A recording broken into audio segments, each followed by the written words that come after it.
was a typo, and I'm like, welcome to Under Two Capes. I'm Jared, and we're about to get dark. What's up, Robert? Not much. Yeah, we're definitely about to get dark. What if Elseworldy? Yeah, so today we're talking about the Tales of the Dark Multiverse series spinning out of Metal. And basically what this is, because DC never really did the whole what if thing. That was mainly Marvel's thing. Well, to be fair, some Elseworlds kind of were. Some of them were, but it's like they never did anything that was like intentionally like going in that direction. Oh yeah, and so basically what was set up during Metal was the Dark Multiverse, a place where, and a lot of these Earths are inversions of already established Earths, like the one that had the female, Bryce Wayne, Aquaman was the inverse of the gender bent DC Earth, things like that. But there, anything that can go wrong will go wrong. Yeah, exactly. So in this, the Tales of the Dark Multiverse, essentially it's like all these stories that look like they're going to have like a happy ending, but then it's like, nope, something's always. Yep. Sorry about that. I got cut off because my dog's running outside. No, it's fine. Get in. Sorry. And then NJ says, is Null still canon or exists? Yeah, Null still is coming back, as a matter of fact. Why are we talking about Null? Or Call, or NJ asked about that, I think. But yeah, I know. But yeah, so the first one they did was Knightfall. At least I think the first one was Knightfall. No, technically the first one was Knightfall. Yes. Yeah, exactly. So over here you had Daughter of Batman and Wonder Woman. I know. So yeah, what you get with this is, so with Knightfall, what had happened was, so Knightfall progresses relatively as usual, except, okay, so the way Knightfall's supposed to end is Batman traps Azrael in the tunnel system surrounding Wayne Manor, and has this moment of an epiphany where like a big light shines, and then Azrael gives up and says, "You are Batman." In this, that doesn't happen. Nope. First one. Never lost. In this, Azrael takes over and then becomes Saint Batman and rebuilds Gotham City. He does eliminate crime though, so that does that does help. So the thing about this, it gets very interesting, Robert. So what happens in this story?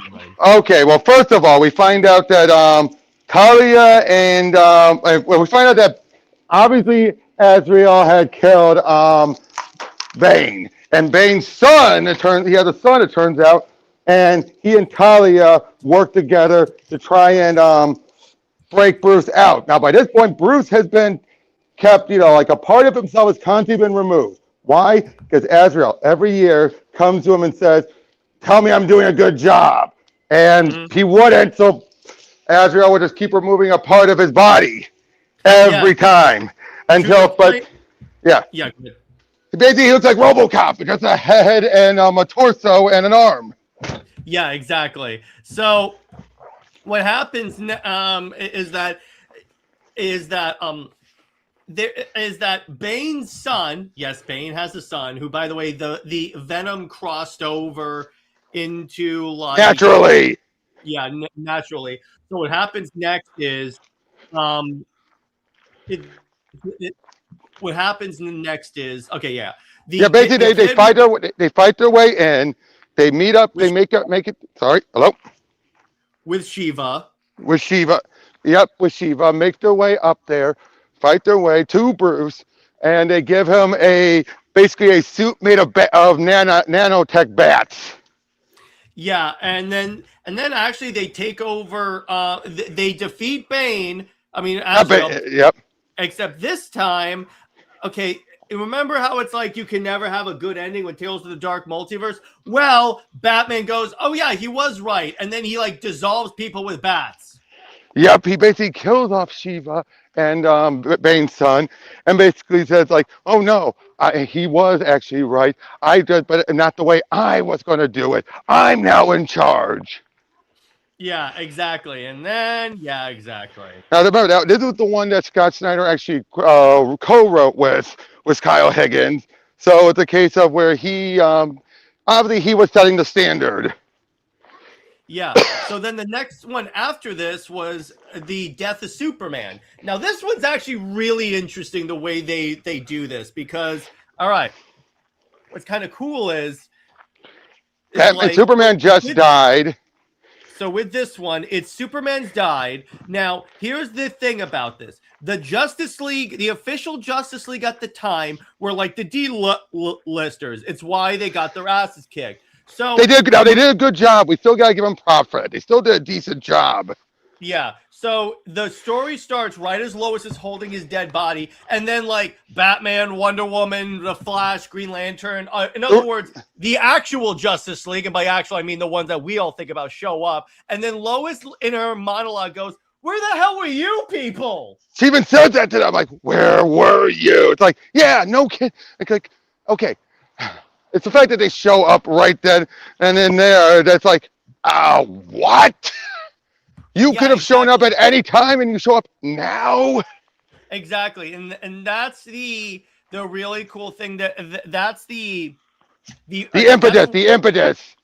Yeah, exactly, and this is the one time I will say this: Lois is justified being angry because, yeah, where were you guys when he was getting his ass kicked? Yeah, if you're able to drop everything and just come here now, why didn't you? I mean, obviously in the other comic, it didn't play out that way. In fact, the League itself didn't show up until the funeral. Mm-hmm. Yeah, but I got news for you. If that League had fought Doomsday alongside Superman, I'm not going to say Doomsday would have been trounced, but Doomsday would have been defeated. Probably. That's at the very least. But then we wouldn't have had a story. Well, yeah, exactly. So what happens next is Lois starts to actually, I know it's kind of interesting. Lois in many ways acts as the like perspective character for the reader themselves, particularly those around that time period where they're like, oh, you made him a statue and stuff. You could do all this stuff for him when he was alive. But then when he was dead, but you couldn't have done all this to honor him when he was dead. And then the world just goes right back to being the regular screwed up DC universe. And Lois is like, the hell? Now, I would say this, though. Some of the new stuff they did is more modern day compared to the 90s. That felt a little like, oh, the writer couldn't help themselves, could they? Yeah, exactly. So, but that aside, she goes to the fortress right when the Eradicator comes out, which I'm guessing Cadmus never tried to steal Clark's body then because she would have been distracted with that. Yeah, because what had happened was okay, Robert, what is the Eradicator's part play in the original story? He tried to merge with the body. He couldn't, so he made one out of the remains of the part of the coffin, the coffin itself, and he was able to go through that. So, yeah, basically he made a copy body. Here, he merges with her. No, but what role does he play in the he's the reason why he came back. He's the reason why Superman came back from the dead. Yeah, exactly. So, and then according to the Eradicator, he says, no, I tried to do it. It didn't work. And now I'm going to fall apart. And then Lois says, merge with me. And he goes, but you could die. And she goes, yeah, then I'll die. But it's like, I have nothing left to live for. He does. And then Lois becomes essentially Dark Superwoman. Yep. And the first thing she does, kill off Lex. Yeah, and I love so Lex at this time was masquerading as his son, but it was actually Lex's consciousness in a clone body. And I love where Lois shows up and goes, I know it's you, Lex. Exactly. And then right before she killed him, she tells him Clark Kent was Superman. And the look on his face, he's just like, what? Yeah, exactly. And then she just drags him into space and like kills him. And then she starts killing everyone else. And then Batman shows up and goes, Lois, what are you doing? And then they have the whole. He won't ever stop. I won't stop. I know. Yeah, and then Lois kills Batman with the heat vision, and the implication is she kills all the other heroes. Yep. And then, but then eventually you have the other Superman show up. Cyborg Superman does this thing, And still, apparently, the real deal does return, but right when he's doing it is when Cyborg Superman is attacking Metropolis instead of Coast City. Yeah, exactly. And then Oh, and then Cyborg, it's like, I love Cyborg Superman, but he's like, you know what? I was gonna put on an act, but you're the one who's already tarnished the ass for me. yeah, and then so what happens is in the original story, you also have like Cyborg Superman attempts to blast Superman with kryptonite, and then like the Eradicator is in front of it, takes the blast, and then that's how Superman is repowered, essentially, like filters it. In this, Lois impulsively, because she's like, I can't let you kill Clark again. She rams into the gun, blows up, and bathes the entire atmosphere essentially in kryptonite. And he dies again because he doesn't even have his powers. Now she is responsible for Superman's death. But what's really cool about it is that when Superman returns, he has this line like, Lois, why are they all scared of you?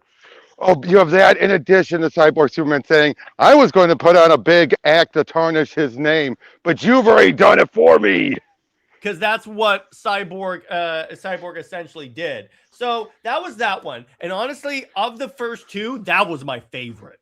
Oh yeah, not because it's evil Lois. I want to be very clear about that. But that's just a bonus. That's just a bonus. That's just a bonus. It's just the way it recontextualizes a story that I'm not the biggest fan of. But it's like it essentially, you know what it does? I'm not saying this was its intention. It essentially says, isn't this story kind of contrived? Well, in many ways, yes. But let's again be honest. Again, what we said, the league back then was not the big names because none of the editorials wanted it yet. It wasn't until Morrison. No, what I mean is like, it's like not only that, it's like, oh, so they're honoring Superman now, but it's like they didn't do this when he was alive. That's true. It's like there's a lot of stuff that this does extremely well. And then it also has the bonus of having an evil Lois. That's always really fun. But again, her going mad, it made sense. And yes, it's a bit of she is also saying you could have done so much more. It's her humanity kind of taking over. And they don't say it in the book. I think it's also her military brat side taking over. Yeah, exactly. So then what came out after this one? I believe wasn't the Infinite Crisis one, I think, or was it Blackest Night? Either way. We're going to do all of them, so just pick one. Okay, so yeah, Blackest Night. Oh boy, this one was actually a cool one that ended. This is the first one where I think the ending was kind of meh.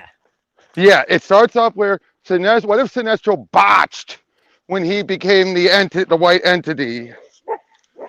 And by Robert, so you were guessing it was Blackest Night. You are correct. All right, yep. But yeah, this is the one where, like I said, he botched things up. The white entity is only he got killed, but he's in a state of dead but not dead. He is dead, but the white entity is keeping him alive. Yeah, exactly. And then it's like because he won't share the white entity, Necron wins essentially. Yep, and the only people that are left are him, Lobo, Dove.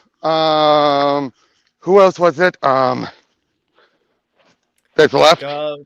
I think. Okay, so it was Dove, Lobo, Mr. Miracle, and Sinestro.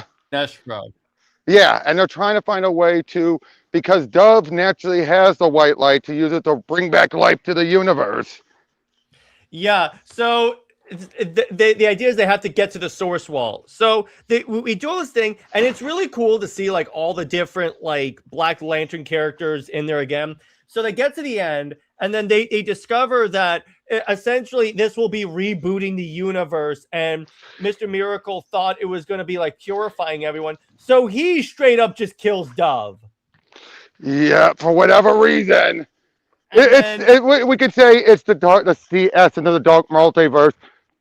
Basically trying to say, wanting a happy ending? Nope.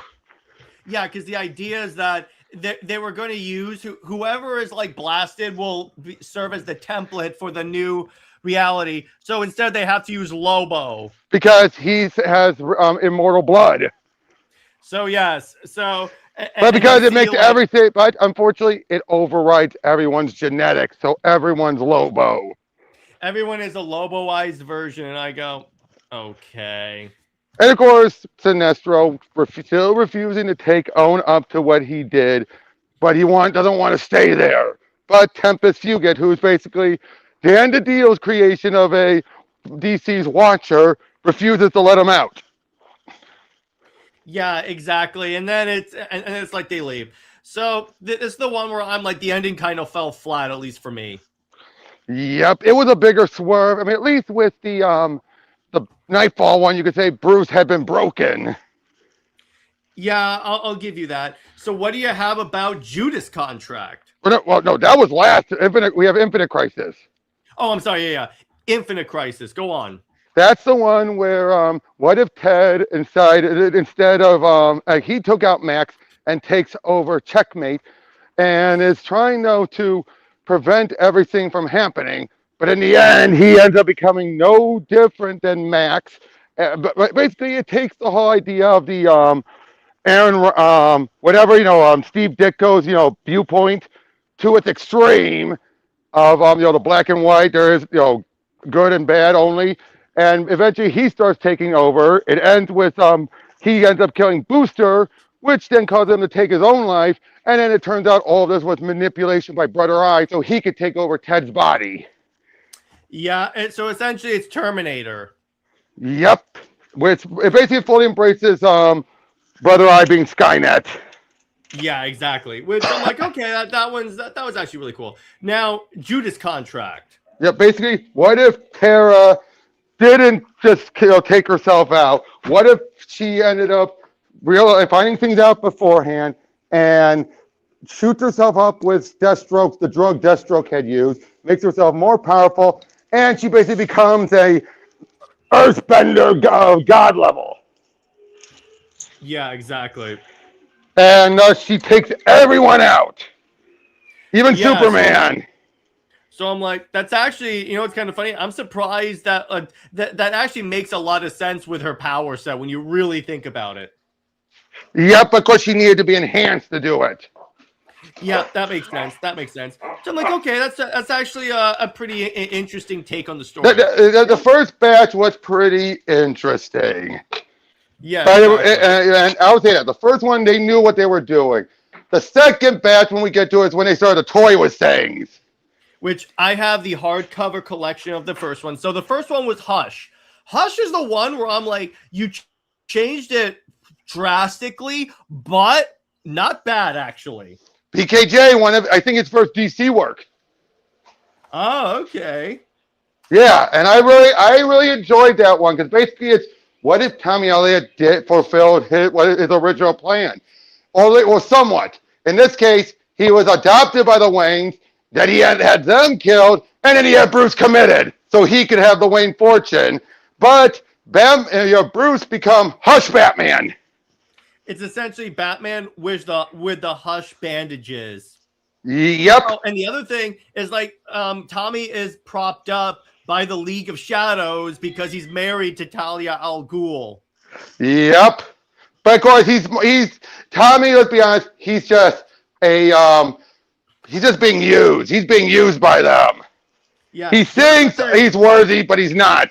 The other point I really like is how it plays with Dick Grayson was supposed to be Italian, so he's Italian. And Barbara is blind, but she's like Oracle, so it's kind of like the Greek myth Oracle. And Joker is the Alfred. Which I'm like, okay, that actually works really well. I like that one. Yep. Then you had, I believe it was the Flashpoint one. Yeah, Flashpoint. That's the one where, okay, so in the regular storyline, they do the electricity thing to give Barry back his powers. In this one, it doesn't work and Barry's killed, but somehow Reverse Flash's costume is like changed and like stuff kind of shifts. He shows up sooner than he would have, instead of showing up at the end, and he's a little bit like, wait, no, that doesn't want to happen. Yeah, exactly. And then Reverse Flash this is basically showing what would have realistically happened if the Flash turned evil, all the stuff he could do. Well, that's what Zoom has always been ever since well, with what Williamson would have done. Yeah, it's like it's like the president assembles like a Justice League, and Flash just kills them all. He ages a bunch of people up. He even vibrates Cyborg out of existence, but Cyborg uploads his consciousness to the internet. Basically, Eobard gets what he's been wanting. It's his happy ending. Essentially, he takes over the United States. He props up the president, and then he shows up with Batman and goes, "Hey, if you work with me, I may go back in time and maybe even save your son." Yep, because Thomas is that easily manipulated.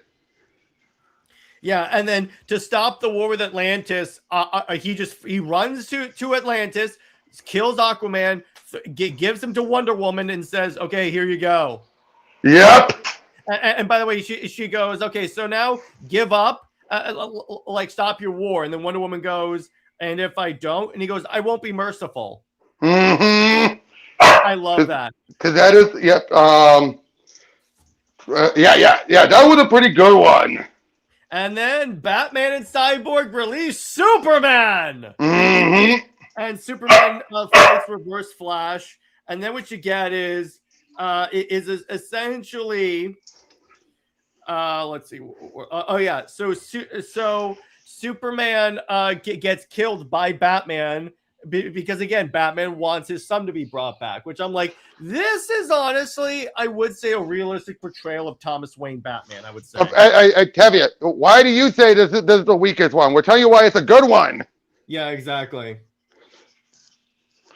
Yeah, I'm curious why you feel this is not a good one. Yeah. Instead of just saying without qualifications, let's qualify it. And then Wonder Woman shows up with the Atlanteans by her side to fight Aquaman. And then we get Apocalypse shows up because Wonder Woman had called Apocalypse. And then in the Flashpoint reality, Barda runs Apocalypse and not Darkseid. That is a clever one.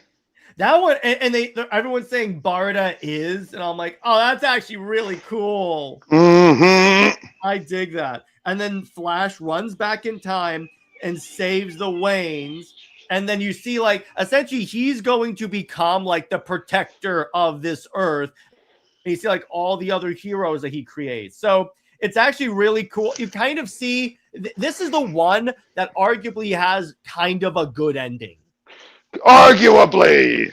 It's not the perfect ending, but it's kind of a good ending. Well, I would say even Hush had kind of a good ending. I don't know. I'm not that sure about that, but it's like at least. Oh no, I'm saying at least we're having a legitimate good Batman in charge, not an evil one.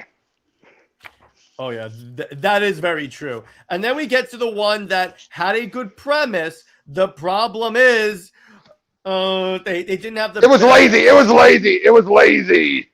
War of the Gods. So this was a Wonder Woman one. So all right, Robert, briefly summarize War of the Gods, like the original story.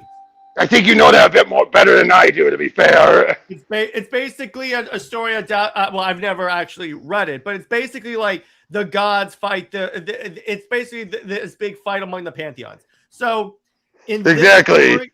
This story is so there was a brief plot line where Diana is possessed by Hecate, but in this one, because the witching hour had just happened, Vita legit rips off the witching hour. Basically, Hecate completely takes over and she kills everyone. Yeah, like she even punches Superman's heart through his chest and stuff. And her design is clearly based off of Witching Hour, going pale skin and everything. That didn't happen in the original story. Yeah, exactly. The pale skin is what makes it so painfully obvious. It was just stealing from Witching Hour. Vita was stealing from Tinian. Which that's not surprising at all. Well, yeah, it's Vita. Yeah, exactly. And I'm not a big fan of Ayala as a writer, but anyway. And in the end, it's a case where she's now in control. Diana can sometimes slip through and be upset, but basically it's just evil one. Yeah, exactly. So then we get to the one that has very little to do with the actual story, Crisis on Infinite Earths. Basically, this one is, now in the original Crisis, Earth 1 is used as the main template of everything. Yeah. So basically, like it's the main history, and then everything's add on to it. Here, it's a case of what if Earth 2 was the template, which on itself is fine. But here, Steve Orlando just decided to go lazy and say, well, then, we already know that Armageddon's supposed to happen, so now Armageddon just happens here instead of just on the other Earth. And that's, oh, everything's going to get wiped out. Yeah, exactly. And then the Justice Society or the All-Star Squadron. Oh, wait, and NJS, can she break free of Hecate's control? Nope. I don't think so. Nope, she can't. She can't. At least according to Vita, she can't. It's not. And here's the thing, NJ. The story has to end this way. So it's like it's not like maybe the sequels you can do. But yeah. Basically, I'd say is here. Diana is more weak-willed. Yeah, let's just say that. Even though this is the George Perez Wonder Woman, and I'm like, oh God. Anyway, but actually, speaking of Wonder Woman, in this, we see a lot of development for Lyta Trevor, Diana's daughter. And again, another character who's way better than Trinity. Yep. And yes, Tevia, this was written by Steve Orlando. Yeah, it was. And in this one, the essentially Green Lantern Alan Scott gets possessed by a demon. Yeah, I forget which, but it's supposed to be basically Ragnarok, which did happen. That was the explanation of where the Justice Society had been stuck at. They were fighting Ragnarok. Surtur, yeah. Because Surtur is not just a Marvel character. It is a deity of Norse mythology, so anyone could use him. Yeah, exactly. And then he becomes the Dread Lantern. Exactly. Again, it just felt like this should have been Armageddon or JSA Armageddon, Dark Multiverse, not Crisis. Speaking of something that I'm like, this could work. Dark Knight's Metal. Okay, let's get one thing out of the way quickly. Mm-hmm. You have to somehow accept, and now Scott Snyder was involved with it, so he had to give his approval of it. Mm-hmm. And so you have to somehow accept the fact that in the Dark Multiverse, there could be another Dark Multiverse within it. Because here's the thing, with the Omniverse established in Death Metal, essentially what this means is that there's a multiverse of multiverses. Exactly. So that's the only way this can work. Because basically here, the notion is that when they put on the metal, the X metal armor in metal, turns out it was a trap and it corrupted them, turning them all into Joker dragons. Yeah, and what's really, really cool about this is like it is themed. The one that I love the most is Diana because she turns into it's called the Hydra Diana, but she's basically Medusa. Exactly.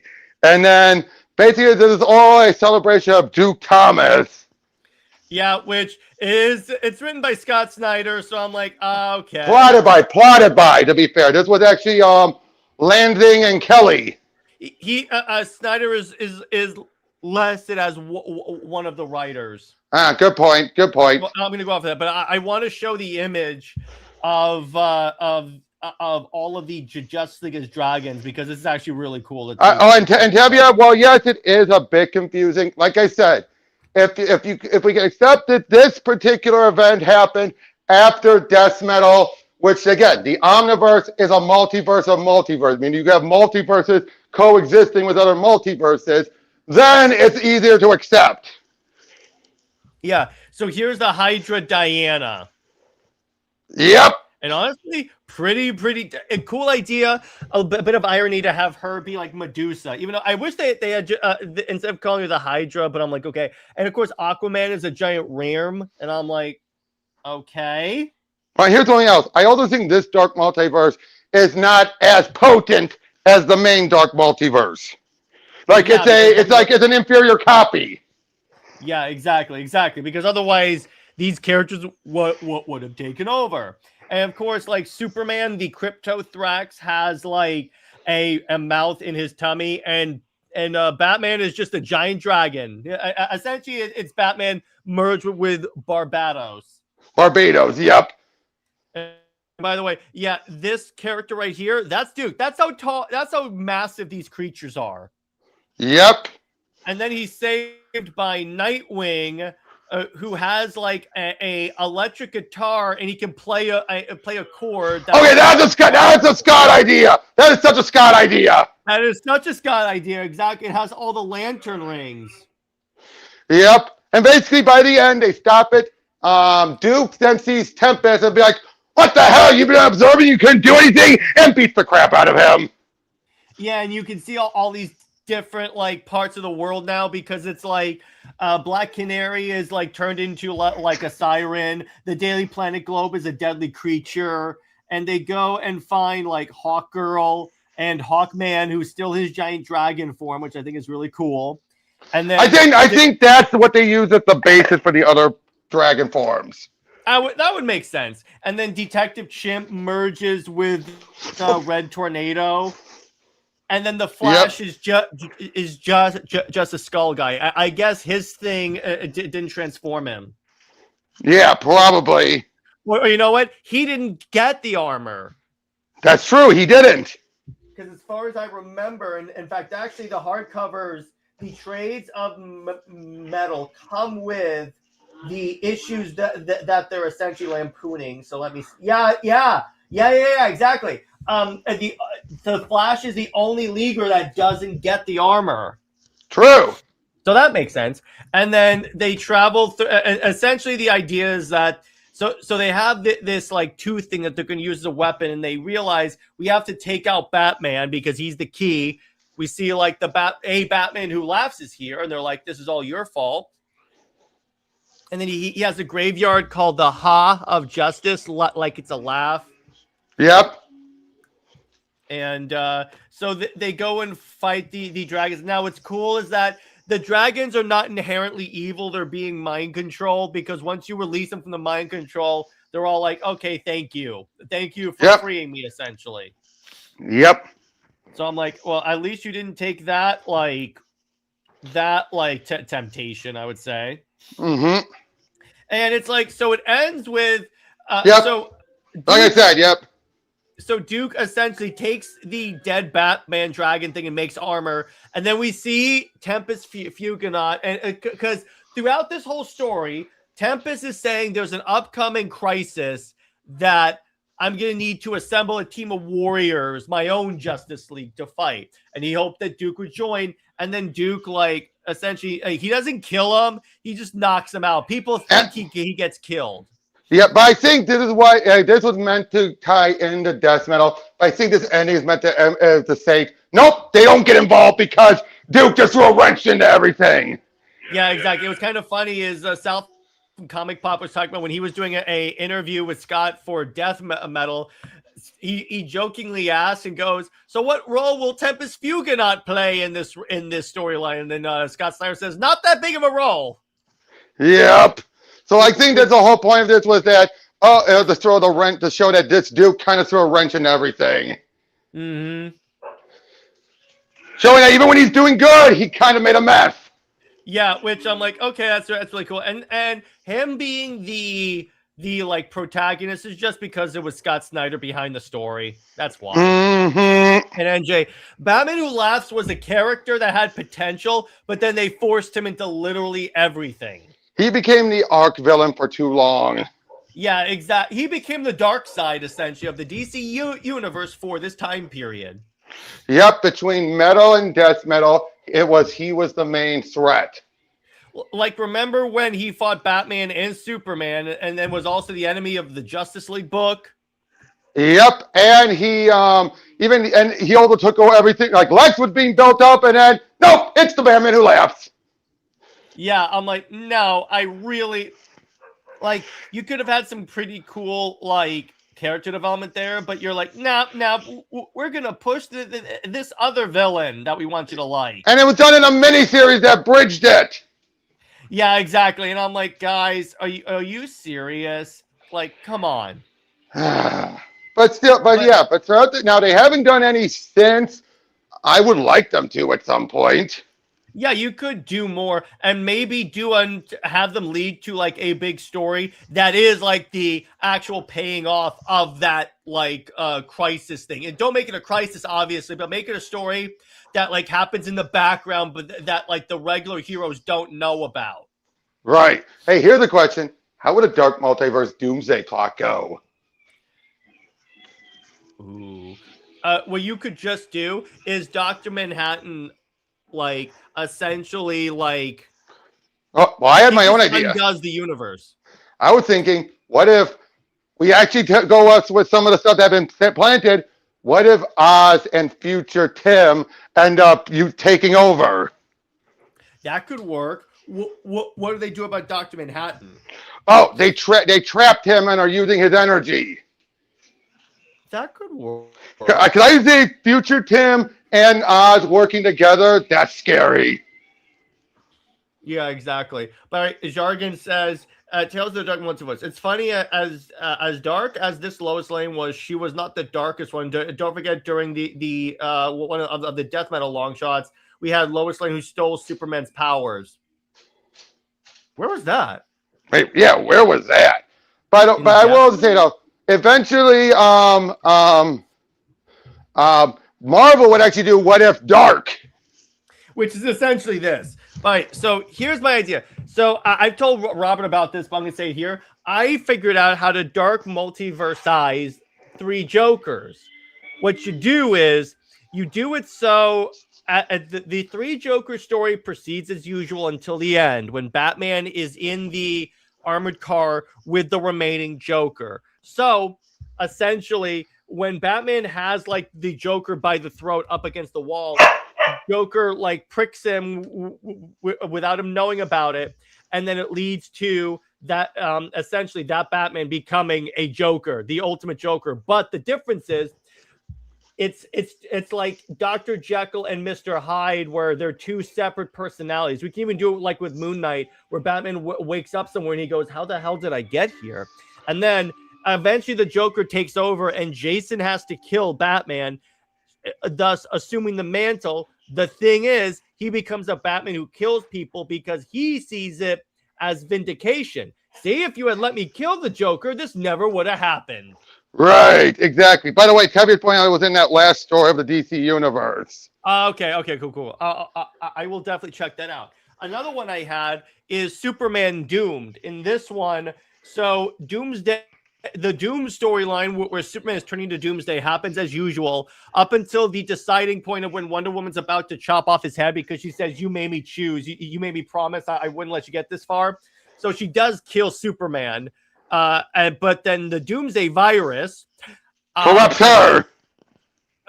her, and she becomes like Wonder Doomed or something like that, right as Brainiac invades. So essentially, the way I would actually do that is he essentially Brainiac chooses not to invade until Earth's defenses have been shattered by Wonder Doomed, and then he shows up, throws Wonder Doomed in like a bottle, essentially, and then he takes over the world. Mm-hmm. It essentially turns into that. But Robert, why don't you tell us about the No Man's Land thing? Okay, this was one that Tristan had worked on. Okay. All right, but she came up with a very good one. It was basically, what if instead of going to Washington, D.C. as Bruce Wayne to try to futilely convince people to reverse it all, what if instead Batman just stayed? What if he stayed, worked with Gordon from the beginning, helped out the blue boys and everything, but during this, you have like a whole bunch of stuff happening. Brendan from the SWAT team feels jealous and all that. He ends up working with Penguin, trying to undermine him, which leads to Bullock getting killed and Gordon wounded. At the same time, David Kane is working with Harvey. Lets slip about Bruce being Batman. So what does Harvey do? Goes to the mansion and kills Alfred. At the same time, Cassandra sent to kill Gordon. She hesitates, but Huntress kills her. But then because she killed a child, her mind breaks. And basically, Batman and Huntress have both become, just lost themselves to it all. Batman puts on the old Asbat armor, and he starts taking all of the bad guys out with lethal force. He basically Huntress's way is the right way. And when he deals with Harvey, he flips the coin. It's on the good side, but then he shows it to him and then scratches the good side with the claw. Mm-hmm. And basically, at the end of it all, the no man's land are here to stay. There's no recooperating with the rest of the world. It's like, the world doesn't want us, fine.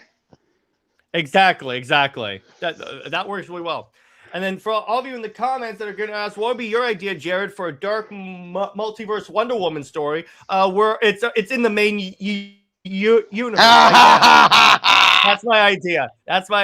How would you guys do Final Crisis? It's good point. Good question. Because they haven't, of all the crises, they haven't done that one. Here's one for you. How the absolute DC universe going to have it? How will its Dark Multiverse go? Okay, so Wonder Woman, it does turn into female Kratos in Hell. Basically everything, they all give in to their darkness. They all give in to the darkness, yes, and they all become like the acolytes of Darkseid, exactly. Oh, here's another one. Another one I had was Absolute Power. Robert knows where I'm going with this. Yep. So it's the regular Absolute Power until the up until the end again. When the superheroes go to regain their powers, it doesn't work because this has all been an elaborate play by the Brainiac Queen. And what happens is through her guidance, the Amazo androids that have all the powers of the Justice League go self-aware, and then they kill all the superheroes. They save Waller for last, and essentially we revealed that Brainiac was originally the mastermind of this, but because she developed a closeness to Waller, Brainiac Queen is just screw you, and she takes over him. Yeah, exactly. And then what happens is it's essentially Terminator at that point. Again. Yeah. NJ says, how would you make Dark Multiverse of Amazon's Attack? Well, first off, that would result in it being a good story. What you could do is make it so... Here's what I think would happen. Okay. So, Hippolyta would actually realize what Cersei is doing, snap out of it, but then still, because of all the damage they've done, she then realizes, there's no going back for us. Continue forward. Yeah, and then this time they start employing other weapons because, again, the implication is that because they have boom tubes and stuff that they're allied by Apocalypse, and then they start killing the Justice League, essentially. And then Diana is chained up as essentially like a trophy. And again, Hippolyta is being either corrupted or something like that. And then what happens is then essentially the last shot is Diana's strung up on Capitol Hill. And it's now this is a world taken over by the Amazons. It's essentially like that one Earth from the Crisis movie that Wonder Woman goes to that's under the control of the Amazons. Or you could also then have it be, it's later revealed that while we thought Cersei was killed off, she really isn't. She's still there, but more behind the scenes manipulating Hippolyta directly, so she got the last laugh. Yeah, Heroes in Crisis, that one already went bad. Yeah, exactly. Yeah, we don't need that one. We definitely don't need that one. You could do, let's see, what else? An Identity Crisis, again, there's some stories that don't need it. Yeah, it doesn't need it. In terms of Final Crisis, you could make it 0 hour. Ooh. What if, now granted, to be fair, the 30th anniversary kind of showed us a case of what if, on a smaller scale, what if Parallax won? But instead, how about here, what if Extant was able to, at the last second, take over and make the world how he wanted, which it's both 0 Hour and Armageddon 2001. Because remember, Extant is Monarch. Mm-hmm. So it's a case of where he recreates the world, but the world is basically not that far from Armageddon 2001. I could do that. That works. That But works. here's the thing, it's Parallax having to deal with everything. He's been depowered, completely depowered. And we basically reveal that when the world was remerged, he was separated from the entity.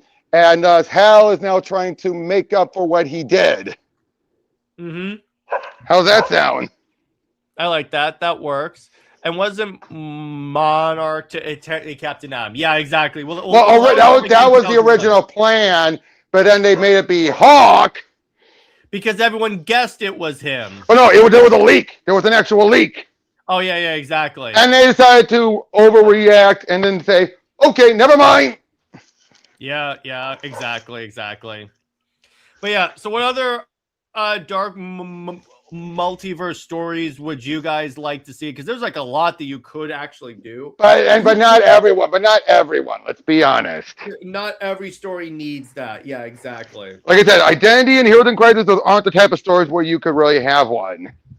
Yeah, exactly. I'm looking at my shelf to kind of see which ones would work. Oh!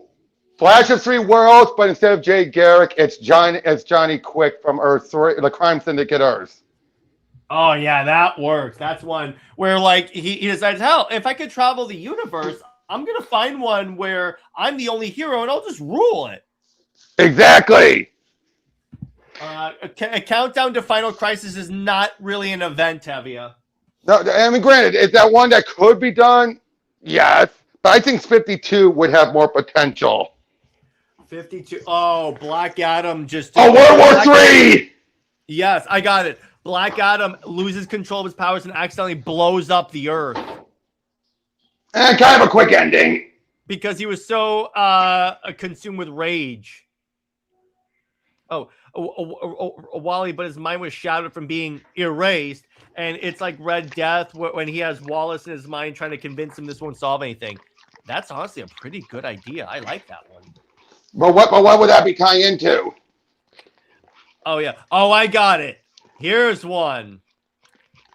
Superman Reborn. Oh. What you do is the merging happens, but it's not perfect. And then you constantly have these two Supermen like war. It's essentially, I'm taking that idea of Red Death. I have to have the two personalities fighting, but it's the two Supermen fighting. Nice. So you could kind of do that. It's essentially schizophrenic Superman. And Lois. NJ says, and Lois. Yeah, you could do that too. League of One Dark Multiverse version. The dragon wins, and then it's like kills Wonder Woman, and then like destroys the entire world. But again, because this is where the problem gets though. Some of these are way too easy and quick. Yeah, exactly. That's the problem. That's the problem with some of these. Some of these events are just simply, you got to find a good story. That's why I think even Blackest Night, they were trying to at least tell a story out of it. Mm-hmm. But yeah, it's just true. It's like, you can't have it just be that quick. Mm-hmm. Oh, the new Krypton story. Oh, yeah. How would you do that one? Or how about, that's what Tevia said, Superman taking over General Zod's place. How about this instead, Tevia? Zod takes over and he's the Superman of Earth. That would work. Mm-hmm. He becomes a total, like, dictator because he decides, no, the world allowed a foreign body to invade and take over. Now I'm going to make sure no one can dethrone me. Well, at first, he's actually doing a decent job until Reactron attacks. Mm-hmm. And kills Kara's father. Yeah, exactly. But yeah, I can see that to the point where he's like, I don't need to take over the world because I now have Krypton, but I will help if anything else. But then, of course, it ends up blowing with his face, and he soon decides. Then the War of the Supermen happened. But Zod, because he actually is paying attention on Earth this time, knows what Lex and the others are doing and stops them before they can blow up New Krypton. Mm-hmm. By the way, yeah. Cameron says, hear me out, Court of Bats. Oh, that is actually... Court of Owls, but it's reversed. Yeah, that could actually be really cool. Or Batman... That's what it is on Earth 3, because Batman's Owlman on that Earth. Oh, good point. That would actually work out. I like that one. Yeah, exactly. I got one for a Court of Owls. what if we were? It's kind of similar to Hush. We go way back. It's a case where Lincoln March ends up being the one true son. What if the court's plan came to fruition earlier, and Bruce had been dealt with, and it's Lincoln growing up and everything, but here he ends up becoming the Owl Man of the main DCers. That works. I like that one. Let's see. How would we do Tales of the Dark Multiverse? Let's see, because they did Blackest Night. With let's see. Again, Sinestro Corps. Yeah, with that, I was thinking about that one because what you could do with that one is do it so like Sinestro figures out everyone's fears and like amplifies that, thus making everyone afraid, and then he takes over. Well, there's one downside with that. Remember, the whole point of Sinestro wasn't actually to take over. No, but no, I know that, but that's what it leads to. True. Because remember, with the entire world, universe being afraid, that's part of the reason why the Sinestro Corps was so powerful. Oh, that is true. That is true. Yeah, I'm just saying. Remember that he wanted to just influence and manipulate the Guardians to have them kill. Exactly. Tavia asked for Darkseid War again. It's too simple for that because it's like, yeah, what about like they like the Anti-Monitor takes over or Darkseid takes over, actually, you know what? We can connect it to what if the Justice League become overwhelmed by their god powers. I like that. Oh, when they become essentially the crime syndicate. Yep. NJ, we already said it earlier. I already said one earlier. Yeah, I basically said X-Stand takes over. He makes it basically like Armageddon 2001's future, but then Hal, losing Parallax, is now stuck there trying to fix everything. Because he remembers what happened, and he's trying to right his mistakes, but it's like an uphill battle. Yeah, exactly. That's a cool way to do this. Okay, here's a Dark Multiverse that could never happen because it'd be way convoluted. Dark Multiverse, any of the Marvel DC crossovers. Oh. That's like JLA Avengers! How would you lampoon that? Or Batman Deadpool. Oh, that would be hilarious. And I think Cassandra Nova gets her hand on the typewriter. Yeah, and she starts rewriting things, and then Deadpool goes, "The fans won't be happy about this one." or it's like he goes, "This is all very grimdark. Where's our where's the Hope Corps when you need it? Where's Superman?" Or how about it's Tales of the Dark Multiverse, DC versus Marvel, and it's where Thanos and Darkseid are able to usurp the brothers. I like that one. And that's leading to a big fight, a true war. And then you could say at the end, because of the two powers clashing, it destroys everything. Like the world is now barren. Right. Oh, forever evil. Ooh. Oh. I'm thinking the League are dead. The League are actually dead. Exactly. Oh, no, better yet, when they tried, no, how about this? When they tried to get him out of Firestorm, something went wrong, and they ended up he blew up, taking the League with him. So now it's a case of there was no one there to stop it. I'm going to play with that. Lex Luthor sabotaged it. Oh, so now it's a world without heroes. It's a war, exactly. It's a war without heroes. He goes, you see, you can have Lex say, being a businessman for so many years before the emergence of you so-called heroes taught me a couple of things. But the number one thing it taught me was the art of the long game. So I knew that if I could take, and he arranges for the crime syndicate to also get here as well. So like everyone's wiped out. And he's like, you see, this is what happens when you underestimate a human. And then boom, it blows up. But then the final irony is the Anti-Monitor does invade, but since there's no humans, he starts to win, and Lex realizes I've made an enormous mistake. Oh, but here's something else though. He ends up becoming Shazam of this world, like he was Mazaz in the other. I like that. That's a good one.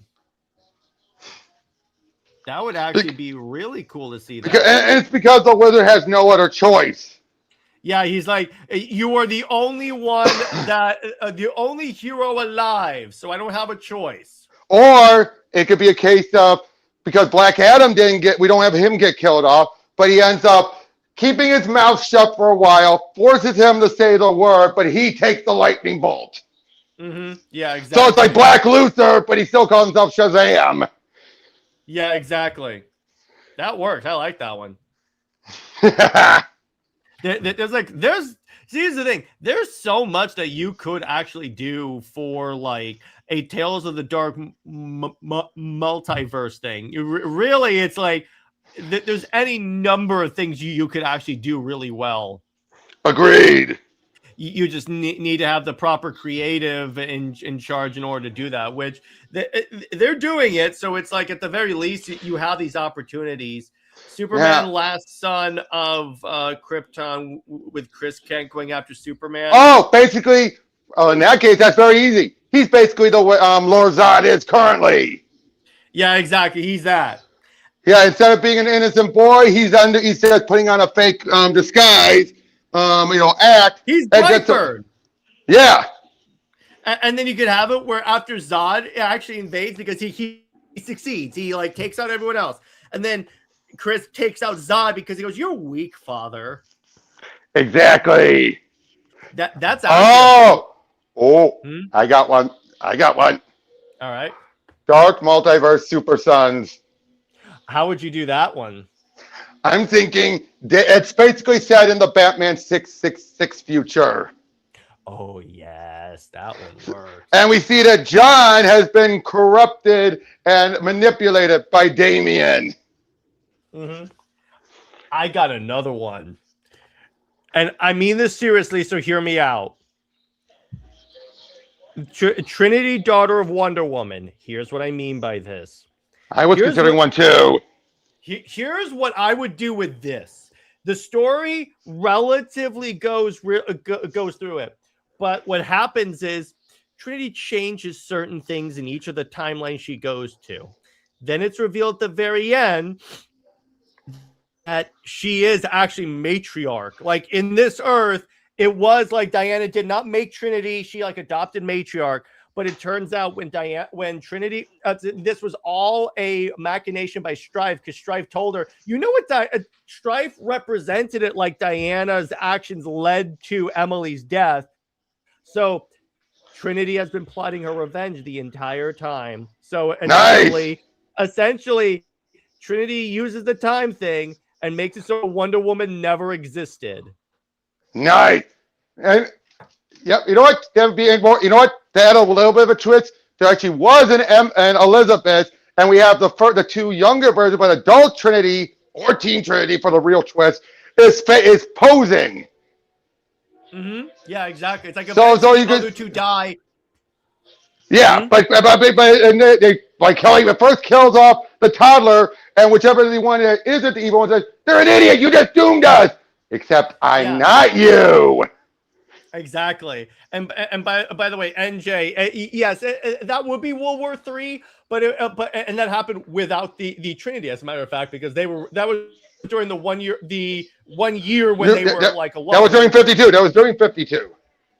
Yeah, but if I had to do that, what I would do, instead of like him destroying the entire world, he does take over and he goes, inevitably, I can try and protect Kahndaq's borders as much as I want. But there's always going to be people who will come after. Yeah, so I'm going to make it so there are no other people. I'm going to make the entire world Kahndaq.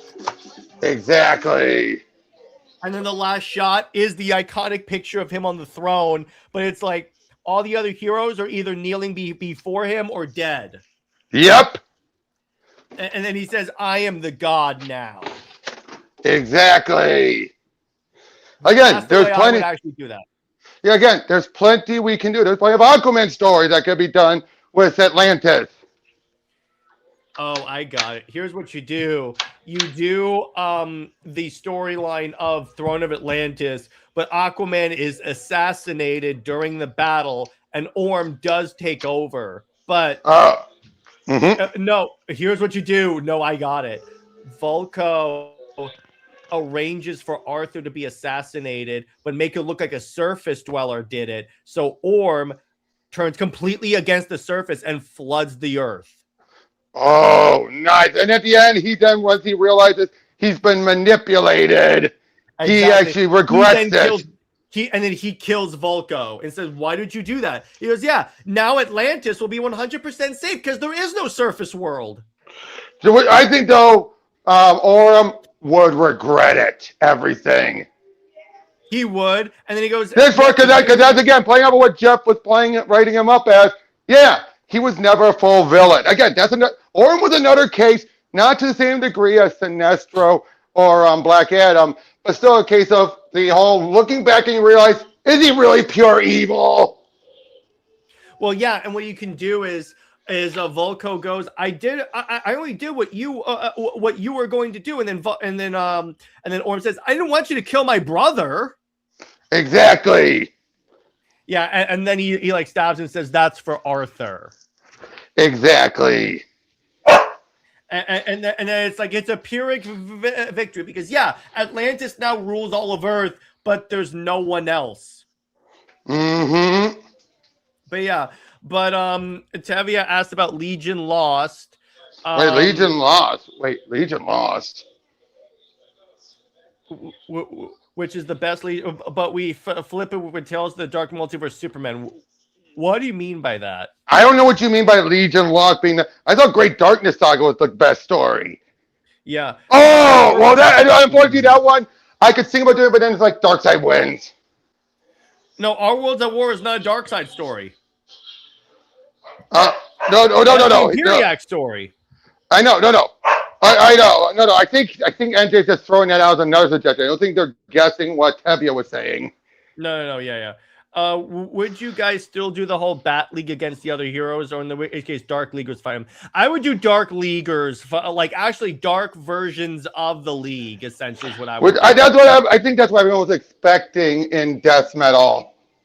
Which they tried to. Scott tried to do that with having each of the bats have like the powers of a Justice Leaguer, but it's still variations of Batman. Oh. He did mean Great Darkness Saga. Unfortunately, that's a case of just Darkseid wins. Yeah, it's too. I know that's the case. Now that's the case where if a writer can come up with a idea to tell in that story, that'd be one thing. Mm-hmm. You know what I mean? Because I think that's a case that's less of how it plays out, and more of a case of how it happens, and more of a case of how what's the world like after he wins. Tales of the Dark Multiverse, Injustice, Gods Among Us. What you do with this one is you make it so in between Injustice 1 and 2, Cersei killed Diana and took her place, and thus pushed Superman to go even more evil. Except that just sounds like you're just doing a fic. But I have the opportunity to. No, yeah, but again, that wouldn't be canon. All right, genius. How would you do Injustice, but Dark Multiverse? Well, I would just simply make the argument that's already a Dark Multiverse. Yeah, that's actually really true. You could actually just. Right, well, unfortunately, except we already know. Actually, no. Nope, because we already know it's part of the main multiverse. So if that was to be done, I would say this is a version where, you know what? Screw it. I'll just simply say it's the Injustice version of the Crime Syndicate. That works. I'll give you that. Like, how did Injustice play out in the Crime Syndicate Earth? That's their Dark Multiverse counterpart. That would work. I would like that. So maybe Superwoman ends up getting killed. But wait, who would be Lois then? Because they can't be Superwoman. Why not? She is. Oh, yeah. Because then you wouldn't have Wonder Woman to manipulate. Oh, Superman goes to another Earth, grabs a Lois. He doesn't realize it is the Crime Syndicate Lois. Oh. Like, it is Superwoman. He takes Superwoman from Earth 3, but he kills Ultraman, and that's what convinces Superwoman to come with him because, like, oh, he's the strongest. That can work, but it ends up leading to a war between the Earths. Yeah, exactly. Tevia talks about Legion Lost because the Superboy Prime story. Wait, what? It says maybe I thought of Legion Lost. No, Legion Lost. Tevia, Legion Lost is the story where the Legion were stuck in the past. Yeah, the one with Superboy Prime. What was the like Legion of Three Worlds? Legion of Three Worlds. Yeah, that's the one you're thinking of. Now, how would you minimize Batman Who Laughs so that that doesn't have anything to do with this, Cameron. That doesn't have anything to do with this. Well, yeah, no, but I think he's saying how would we handle it if we were in charge and stuff. But it's like, here's the thing. He got popular at first because he was the most interesting concept of the group. So I don't bash DC for just taking what was popular and running with it. I just feel like they ran with it too fast. And you can definitely tell Tynion Williamson loved him just as much as Snyder did. Oh, yeah, exactly. Because they put him in everything. Yeah, he was the opening arc of Williamson's Batman Superman, and you had Tynion was helping Snyder with everything else. Yeah, and I'm like, oh, come on, guys. But it's like again, when he shows up and like all of these other storylines where I'm like, where he's doing stuff that I'm like, I get these Batman, but he's not like the Batman where like because he's Batman actually works. That was it. The infected stuff was actually interesting. Oh, they also they did create an evil the Batwoman Who Laughs, which is just evil Kate. That's cool. But you know what? They didn't do much with some of the infected. Like infected Gordon didn't get much. That is true. That is true. And then you had what's her name, the video gaming reviewer doing the Donna Troy one. Yeah. Which see. No, I'll be honest though, that wasn't bad.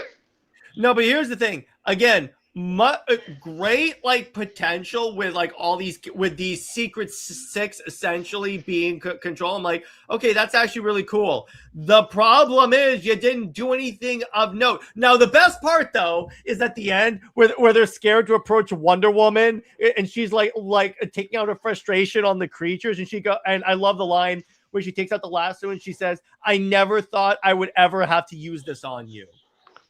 I can believe that. I love that. That's actually really well done.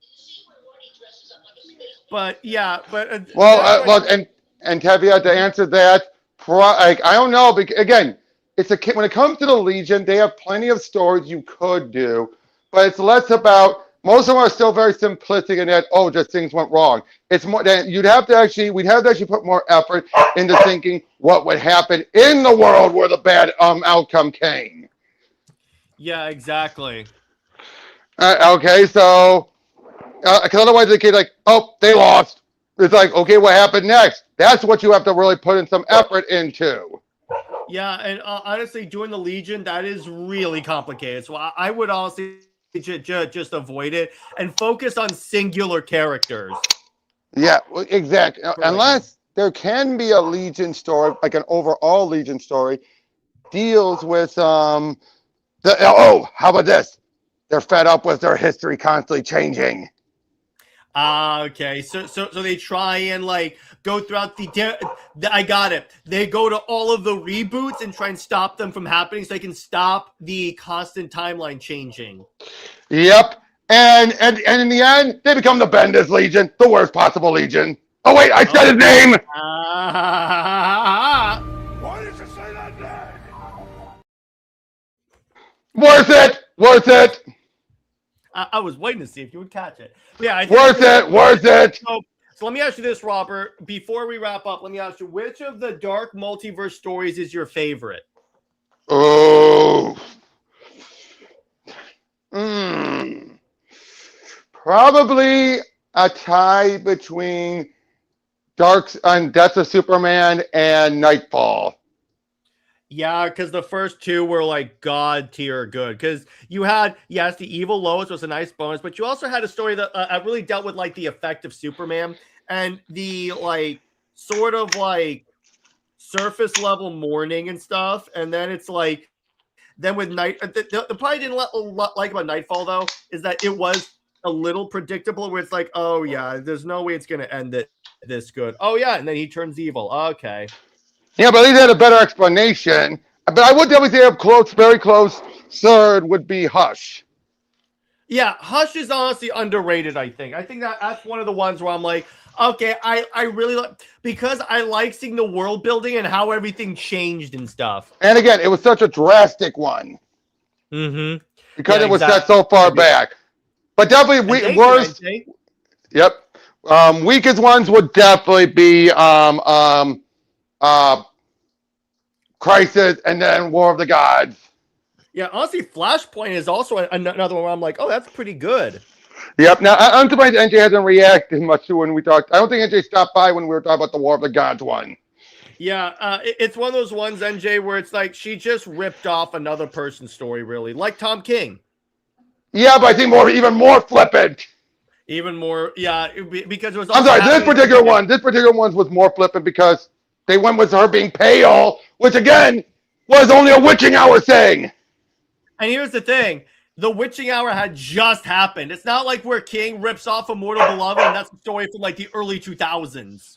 Yeah, no, it's a case where it's like they literally just did it, so it's like, okay, what if Hecate takes over and she just slaughters everyone?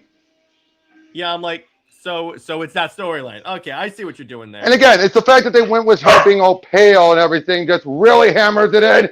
It's just like witching hour! Exactly. But yeah, but all in all, pretty dope. So in terms of, for me, if I had to rank, I'll give you my top 5. So Death of Superman. Let me see. Flashpoint, honestly, I really liked Flashpoint. Let's see. I would put Hush in there for 3. War of the Gods is going to be at the bottom. Crisis, for what it is, honestly, that's going to go in 4. Really? Crisis was actually pretty decent for what it was. All right, what was 5? Metal, probably. All right. For me, for me, I like seeing all the dragons. True. But for me, if I had to pick one, can I have one more? I think because I only went 4. I think was mine. Yeah. With 5, the 5th best would be Infinite Crisis. Mm-hmm. Just because I just like seeing that, showing that even if Ted survived, doesn't guarantee it would have been good. Yeah. Oh, yeah. Exactly. But yeah. So, Robert, where can we find you, and what have you got coming on your channel, my brother? Got links down below, and I'm coming up with coming up close, very very close to my 650th next Friday, which will also be my 4th anniversary as well. Awesome, dude! Congratulations, brother. Yep. So I have a video tomorrow, and I have a video on Monday that I'm gonna take some time off because I don't want to go past 650, obviously. Mm-hmm. And then on Friday, that's when I will do my big 650th. Sweet. As for me, on tomorrow's gonna be CLD. We're gonna talk about all the news of the week and stuff, and then we may actually talk about what comics we're excited for in 2025, like what stuff that we know is coming out. And then for Super Wonder Legacy, Britt and I are going to talk about if Superman and Wonder Woman met in high school. And then for movie night, we're talking about Batman. We're talking about the Arkham movie. And for Amazon Answers, I don't know yet. But be sure to check out Wonder Woman Wednesday, where I talked about the Mouse Man arc and why it fell flat. And be sure to check out on the 16th, I will be relaunching Athena, the Goddess of Thunder, at a lower funding goal. So I'll update you guys as we go. Stay heroic, everyone. Remember, Lois Lane is Lois Lame, or is basically Zod. Zoe Max about for life. I'll see you guys later.